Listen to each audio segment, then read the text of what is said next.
Ex-militar libera vídeo da NASA que aparece uma nave de origem desconhecida com 3.200 km de comprimento.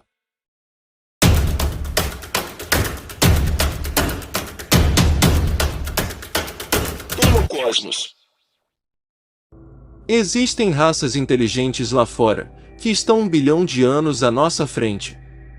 Encontramos estrelas lá fora, que provavelmente têm planetas. Esses planetas podem ser até 3 vezes mais velhos que a nossa estrela, disse Bob Dean. Bob Dean é um ex-membro da inteligência da OTAN, militar de alta patente, que esteve envolvido em grandes pesquisas ufológicas. Hoje, já aposentado, resolveu divulgar tudo o que sabe ao mundo. Em seu mais novo vídeo, Bob Dean mostrou imagens de um objeto alienígena com cerca de 3.200 km de comprimento próximo do planeta Saturno em 1980. Bob explica: em setembro de 2009, a nave espacial Cassini fotografou o que a NASA chama de anomalia, um objeto estranho que eles acreditam que se movia à vontade sob o controle de uma inteligência, era metálico e magnético. Foi determinado que o objeto media cerca de 3.200 km de comprimento por 800 km de diâmetro. Acompanhe agora o trecho da palestra. They're in our midst and they are family. We're related to them because they were the ones that had a hand in establishing us as a hybrid race 100,000 years ago. And that hybridization is still underway, it's still happening, even as we sit here and speak. It hasn't stopped. It's underway. They have different agendas. Some of them are nice folks and some of them are not. As I said, they have different agendas, but they're all around. The one in the upper left-hand corner there is another self-luminous object that moves all over the place. That object is over 2,000 miles long. It is an artificially constructed object, over 2,000 miles long. It's about 500 miles in diameter. Can you imagine a technology and a society that can build an object 2,000 miles long, for 500 miles in diameter? Oh, this is an object that flew up and knocked the Soviet satellite out of orbit some years ago. The Soviets sent up damn first-rate satellite. No one believed me, even from those few people that I was able to share this experience with, that this is true. But luckily, with the development of the ufology and many great people out there that are doing the research and providing the video evidence. So as you can see, this is on infrared. That is why his black and white is from STS-63. 63, sorry, and they are trying to locate the Mir space station. They cannot locate the Mir space station because more than 100 objects are appearing and disappearing from the radar. Those are the same type of craft that I observed on the asteroid belt between Mars and Jupiter. And those are those balls of light that I was observing in those times, as you can see clearly, creating intelligent formation. And they wanted to take pictures of one of the moons. They wanted to take pictures of Phobos, one of the 2 moons of Mars. And while they were taking pictures, this object comes up from the surface of Mars, bumps the Soviet Phobos satellite, knocks it out of orbit, and it crashes. Next picture, please. What you see there is a picture of Phobos, the moon, and I mean artificial moon of Mars, and below it you see an object that the Soviets said measured roughly 15 kilometers in length. An artificial object near Phobos, the moon, 15 kilometers in length.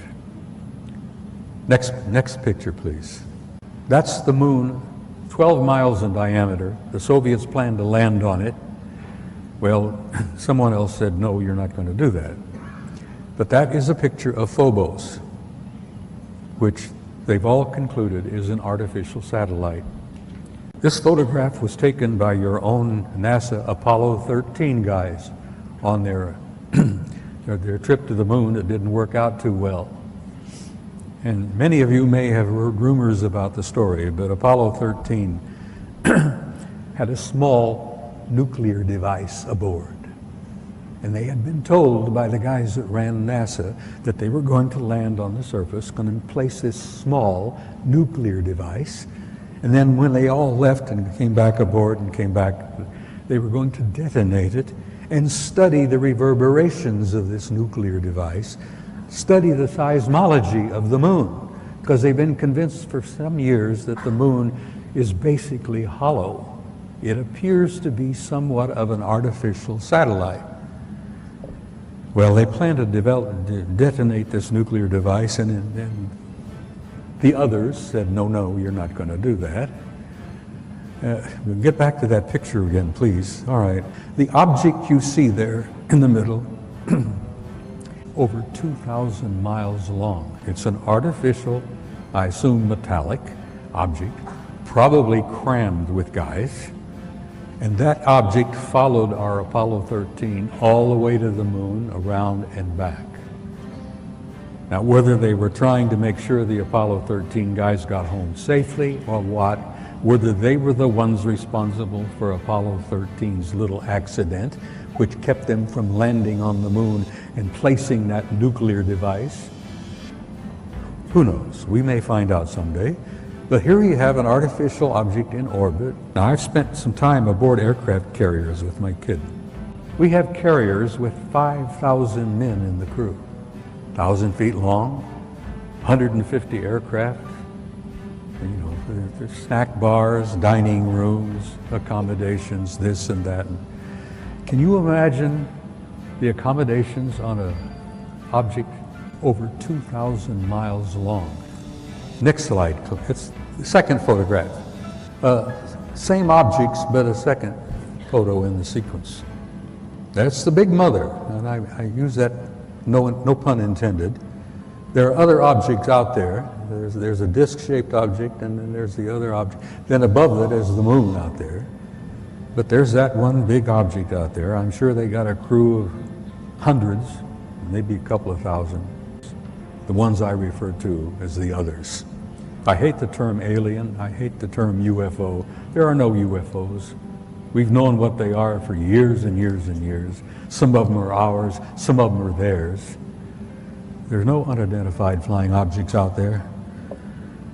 They're all identified. I've tried to impress upon you the seriousness of it, the seriousness of the cover-up and the lies they've been telling you, the importance of why you need to know as much as you can know. And you need to be presented with the material, because damn it, you all deserve the truth. You have a right to know, and you have a need to know, because you are the people that this whole damn thing is all about. Hoje em dia, parece estar cada vez mais difícil negar uma existência com 99,9% de probabilidades nesse universo infinito. Espero que você tenha gostado. Lembre-se de deixar o seu like, se inscreva no nosso canal e compartilhe com os amigos. Tô no Cosmos.